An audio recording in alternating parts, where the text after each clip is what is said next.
What is going on, guys? Money Webby here, back again on Friday. Got 14 games here tonight, a lot of different ways to go with it, but I got it broken down for you with 6 of my favorites.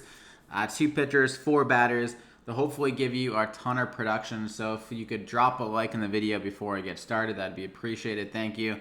Let's try to get over like 60 likes on this one. I am uploading this a little bit later. Had to go to the dentist.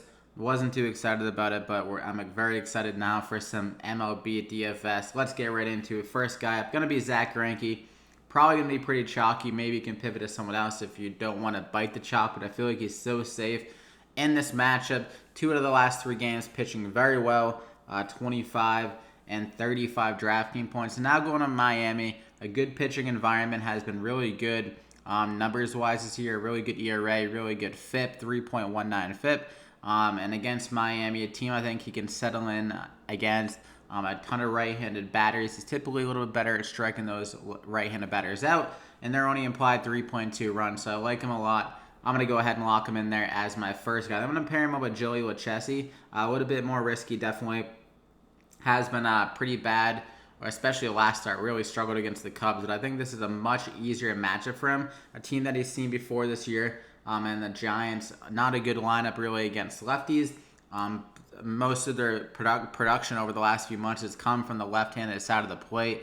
So I'm not too worried about the matchup for LUCCHESI. If they run out some of those lefties, I think he can make some quicker work of those guys. And then the right-handed batters that they put out against lefties aren't really good hitters. So hopefully he can settle in here, and his splits have been very dramatic so far this year. If you look at his home versus away splits, a batting average up like 100 points on the road, ERA up 4 points nearly, and then he has 8 more DraftKings points in average here at home. So for whatever reason, feels much more comfortable in San Diego. I think that will continue tonight against a bad San Fran lineup. And I think they'll settle in and have a nice bounce-back outing here against this lineup. They're only implied 3.6 runs. So I'm going to go ahead and lock him in there. He's at a nice value at 7,700 because he struggled so much in that last game. But for my first hitter, I'm going to go with Austin Meadows. I feel like he's just a little bit too cheap here.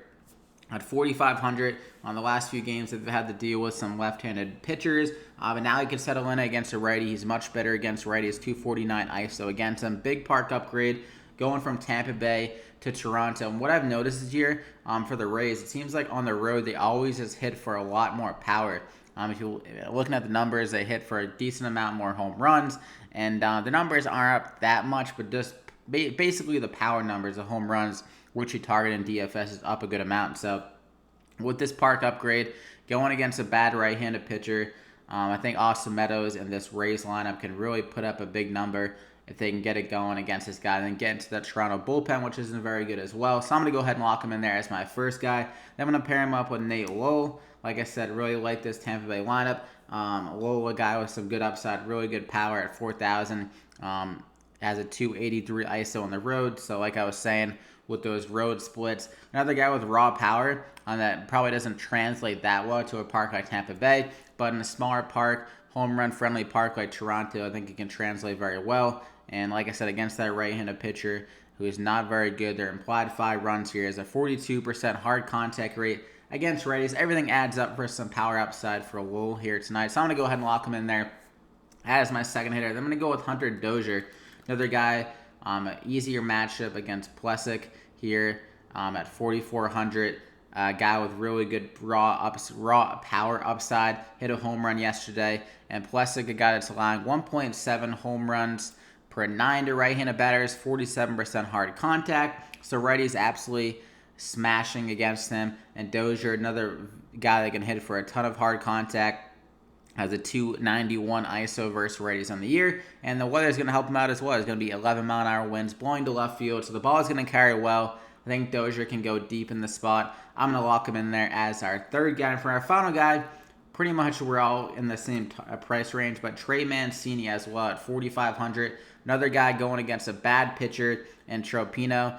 His numbers have been terrible over the last 2 to 3 years, allowing a ton of home runs, especially this year. Limited sample, but he's allowing a 56% hard contact rate. So people are absolutely hitting lasers off him. And I think TREY Mancini, one of the best, if not the best, power hitter on the Orioles this year. I think could definitely get it done against him and have that ability to go deep and give us some good upside in this matchup. He always seems to do well against bad pitchers, especially guys that don't really have that strikeout upside and allow a good amount of hard contact. The strikeouts do limit him, but I don't think Troy Pino, has the same kind of ability to strike out Trey Mancini. So I'm going to lock him in there as my final guy. So those are the 6 plays. You got ZACK, GREINKE, LUCCHESI, Nate Lowe, Hunter Dozier, Meadows, and Mancini. So hope you enjoyed it. Slap a like on the video before you head out. If you did, 60 plus likes, so let's hit that if we could. Thank you. And sub to the channel so you don't miss out on any more MLB DFS picks. Hit the bell icon after you're subscribed to get alerted every time I upload so you don't forget about the videos because you don't want to miss out. But good luck here tonight. We'll see you back here again next time.